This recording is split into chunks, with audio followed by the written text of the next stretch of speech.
से what do you think about peak state of mind? जैसे कई बार हमारे साथ ऐसा होता है कि हम लोग जैसे आप कोई भी गोल अचीव करना चाहते हो, आप कुछ भी सीखना चाहते हो, पर आपके लाइफ में डाउन आता रहता है बार बार कि आप यू आर गेटिंग डाउन। तो उसको ओवरकम करने के लिए I try to come to my peak state of mind, मतलब I try to get energetic. या मैं कोई गाने सुन लेता हूँ, या मैं आपका कोई जैसे आपका कोई वीडियो देख लेता हूँ मैं, तो उससे मेरे को पीक स्टेट ऑफ माइंड मिल जाता है कि okay I am getting there. तो उसके बारे में आप क्या सोचते हो कि peak state of mind is good, और इज इट इसका हेल्प होता है, maybe it is good, इस टाइप का मैं आपसे कुछ। तो don't call it peak state of mind, इसको आप बोल सकते हैं मोमेंटम। जैसे अगर मैं आपको एग्जांपल से एक्सप्लेन करने की कोशिश करूं तो आप ये देखिए कि कोई ट्रेन है जो आप मानो 20 की स्पीड से जा रही है, 20 किलोमीटर पर आवर। उसके सामने एक बड़ा सा पत्थर ला करके रख देते हो तो क्या होगा? तो वो ट्रेन रुक जाएगी। क्यों? क्योंकि मोमेंटम नहीं है ना। चलना शुरू ही हुई, यानी 20 किलोमीटर की स्पीड पे आई, धीरे धीरे चलना शुरू हुई, सामने पत्थर आया, रुक गई। अब एक दूसरा एंगल देखते हैं। एक ट्रेन है जो मोमेंटम में आ चुकी है, मानो 100 की स्पीड पर जा रही है, और उसके सामने बड़ा पत्थर, क्या हम पूरी बड़ी एक दीवार खड़ी कर देते हैं, तो क्या होगा? तो वो निकल जाएगी। तोड़ते हुए निकल जाएगी, उस दीवार को ही तोड़ देगी। तो इसी तरह से इसको आप बोल सकते हो मोमेंटम। तो ऑलवेज थिंक कि मेरे को मोमेंटम कैसे मिलेगा, नॉट अ पीक स्टेट, क्योंकि पीक तो फिर वैली की तरफ जाएगी। मतलब जो पीक स्टेट है उसको आप सस्टेन नहीं कर सकते। तो right. Think more about momentum, कि जो भी मैं करना चाहता हूं उसकी तरफ मोमेंटम कैसे गैदर करूं कि मेरी सारी एनर्जीज उस डायरेक्शन में लग जाए, सारे थॉट्स एक ही डायरेक्शन में भागने लग जाए, और किसी भी प्रॉब्लम के मेरे को अलग अलग साइड्स नजर आने लग जाए। जैसे हम कहीं भी जाकर के फंसते हैं तो नॉर्मली क्या होता है कि अगर हम ठंडे दिमाग से देखते हैं तो हमको बहुत सारे रास्ते नजर आ जाते हैं। लेकिन अगर बहुत ज्यादा एक्साइटेड हो जाते हैं, यानी जिसको आप पीक स्टेट कह रहे हो, तो हो सकता है एकदम से प्रॉब्लम आई तो आपको गुस्सा आएगा, आपको ऐसा लगेगा कोई मुझे रोक रहा है आगे बढ़ने से, तो आप फ्रस्ट्रेशन आएगा आपके अंदर। बट अगर आपके अंदर मोमेंटम होगा, यानी एक रिदम होगा, एक तरह से आप फ्लो की स्टेट में आगे बढ़ रहे होगे, तो आप मेंटली प्रिपेयर्ड होगे कि आगे कुछ भी मुझे नजर आ रहा है, फटाफट से सॉल्यूशन निकालते चले जाना है और आगे बढ़ते चले जाना है। तो आप इसको बोल सकते हो more of a solution oriented momentum, जिसको हमको गैदर करना होता है लाइफ में कुछ भी बड़ा अचीव करने के लिए।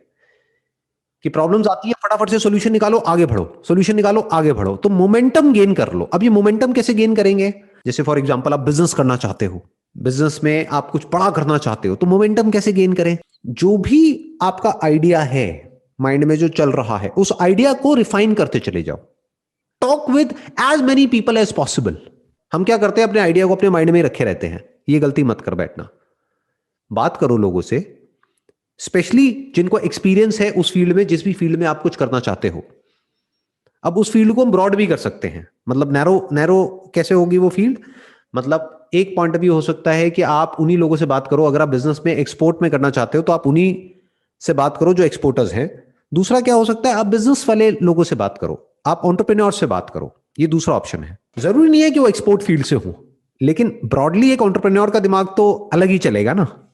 राइट। राइट। तो जो भी हमारे कांटेक्ट में एंटरप्रेन्योर्स हैं, आपके कांटेक्ट में आपके रिलेटिव्स हैं या और कहीं कोई हैं जो सक्सेसफुल हैं अपनी अलग किसी भी फील्ड में, उनसे जाकर के अपना आइडिया डिस्कस करो और कंस्ट्रक्टिवली आराम से ठंडे दिमाग से सुनो। अब अगर वो बोलते हैं आइडिया बेकार है तो उनसे पूछो कि बेकार क्यों है, तो वो आपको लॉजिक बताएंगे। अगर कहेंगे अच्छा है तो ज्यादा खुश नहीं होना है कि उन्होंने बोल दिया अच्छा है तो बहुत अच्छा है। हो सकता है वो सिर्फ इसलिए आपको अच्छा बोल रहे हैं क्योंकि वो सोचते हैं कि यार बच्चा है क्या, इसको क्यों क्यों डीमोटिवेट करना। ठीक है ना, कि आपके फादर के आप रेफरेंस से गए हो तो वो कहेंगे यार क्यों इसको मैं उल्टा बोलूं, क्यों इसका मूड खराब करूं, वो बहुत अच्छा है बेटा, बहुत अच्छा है, बहुत अच्छा है, बहुत अच्छा है। अगर वो बोले अच्छा है तो क्यों अच्छा है, बुरा है तो क्यों बुरा है। Try to understand as much as possible about whatever you are doing. फिर जो भी कुछ पढ़ रहे हो उस सबको उससे रिलेट करते चले जाओ और उसको बिल्ड करते चले जाओ। खुद देखो दूसरी तरफ से भी, not just from the entrepreneur side of doing a business, but from the other side, कि अगर मैं क्लाइंट हूं तो क्रिटिकली अगर मैं अपने आइडिया को देखूं तो क्या है, मतलब देखो इसमें बढ़िया से बढ़िया क्या है और बेकार से बेकार क्या है। ओके। कि मैं क्यों इस आइडिया को, यानी इस प्रोडक्ट को सर्विस को बाय नहीं करूंगा, उसके रीजंस लिख दो पेपर के ऊपर। क्यों बाय करूंगा वो भी लिख दो। अब दिमाग दौड़ाओ इसको कैसे चेंज किया जा सके, कि इन सवालों के क्या जवाब होंगे आपके पास, पहले से सोच लो, लोगों से डिस्कस करो, डरो मत, मतलब उससे रेजिस्टेंस से डरो मत। आपको एक बहुत बड़ा सीक्रेट बताता हूं लाइफ का, मतलब क्या होता है जैसे ही हम कुछ भी अलग करते हैं ना, अलग मतलब क्या, अपने कंफर्ट जोन से बाहर कुछ करते हैं, या दुनिया में जो भी कुछ लोग कर रहे हैं उससे अलग करते हैं, या जो भी आपका फैमिली बैकग्राउंड है उसमें आज तक जिस तरह से काम होता आया है उससे अलग तरीके से कुछ आप करने की कोशिश करते हो, तो क्या होता है, हमको मिलता है रेजिस्टेंस, अंदर से भी और बाहर से भी। मतलब अंदर भी आपके कॉन्फ्लिक्ट होगा, एक रेजिस्टेंस आएगा, बार बार वो कंफर्ट जोन आपको याद आएगा, जो पहले करते थे वो याद आएगा, बार बार माइंड कंफ्यूज होगा, एक अंदर से रेजिस्टेंस आएगा, वो आपको रोकेगा आगे बढ़ने से। जो मैंने अभी ट्रेन का एग्जांपल दिया था ना, वो 100 की स्पीड तक ट्रेन को जाने ही नहीं देगा, प्लस बाहर से भी रेजिस्टेंस आएगा। अब इस रेजिस्टेंस को फ्यूल बना लो, इस रेजिस्टेंस को रेजिस्टेंस की तरह मत देखो, इसको फ्यूल बनाओ, इसको फीडबैक की तरह देखो, make it a feedback loop, कि कोई भी कुछ भी बोल रहा है उसको अपने उसमें इंजन में डालते चले जाओ और स्पीड बढ़ाते चले जाओ, स्पीड कम नहीं करना है। यानी किसी ने अच्छा बोल दिया तो एक्साइटेड नहीं होना है, किसी ने बुरा बोल दिया तो परेशान नहीं होना है, उसके एंड तक जाना है, उसके कॉज तक जाना है, और डीपली समझ लेना है कि मैं क्या कर रहा हूं, क्यों कर रहा हूं, इसकी वजह से क्या होने वाला है, अभी क्या होने वाला है, आने वाले टाइम में क्या होने वाला है, और प्लस छोटे से छोटे लेवल से मैं इसको शुरू कैसे कर सकता हूं। मोस्ट इंपॉर्टेंट, बिजनेस में जो हम सबसे बड़ी गलती करते हैं वो क्या है, प्लानिंग ही करते रह जाते हैं अपने माइंड में, कि जब ये आइडिया मेरा परफेक्ट हो जाएगा तब मैं करूंगा। That is not about gaining momentum, वो तो आप अपने माइंड में ही कुछ का कुछ ख्याली पुलाव पका रहे हो। जब ग्राउंड रियलिटी जब करने जाओगे तो देखोगे यहां तो कुछ और ही हो रहा है, तो लॉन्च इट, वेट मत करो, जो माइंड में आ रहा है उसको छोटे से छोटे लेवल पर लॉन्च कर दो फटाफट से। टारगेट होना चाहिए कि मेरे को अगले 15 दिन में लॉन्च करना है इसको, और फिर लॉन्च करके फिर देखना है कि क्या होता है क्या नहीं होता है। ऐसे नहीं बैठ करके अपने माइंड में कुछ भी सोचता चला जा रहा हूं। तो फिर लॉन्च करने के बाद में प्रॉब्लम्स आएंगी, उसको ठीक करो, फटाफट से मोमेंटम गेन करो, दिमाग दौड़ाओ कि मैं पहली सेल कैसे निकालूं। इस तरह से आगे बढ़ना होता है। फिर क्या होता है, एक स्टेट ऐसी आ जाती है जब पूरी आपकी सारी एनर्जी, सारा कुछ एक ही डायरेक्शन में भागने लग जाता है, फिर वो जो आपका आइडिया है वो बड़ा होने लग जाता है। एक और क्वेश्चन मुझे था कि मैंने आपके काफी सारे वीडियोस देखे थे, उसमें आपने बताया था कि जो क्वेश्चनिंग होती है, क्वेश्चनिंग इज इंटेलिजेंस बेसिकली। तो अ, मेरे को आप एक एग्जांपल के थ्रू बता सकते हैं कि जैसे कैसे हम क्वेश्चंस के लेयर्स में जाके उस लेवल पे आए कि जहाँ से कोई और बचे ही नहीं आंसर, मतलब वही बच जाए एक आंसर। तो वो कैसे मतलब किया जाता है, मेरे को जैसे समझ नहीं आता कि कोई सोल्यूशन जैसे मुझे पता करना है, कोई मेरे प्रॉब्लम आ गई हो। बेसिकली तो मैं तो क्वेश्चन पूछना मेरी आदत है ही नहीं माइंड में, कि मैं क्वेश्चन पूछता नहीं ज्यादा, मैं बस जैसे मुझे करना है तो ठीक है, इट्स अ गुड आइडिया, ये कर लेंगे, पर इतना डीप में जाके मैं सोचता नहीं हूँ।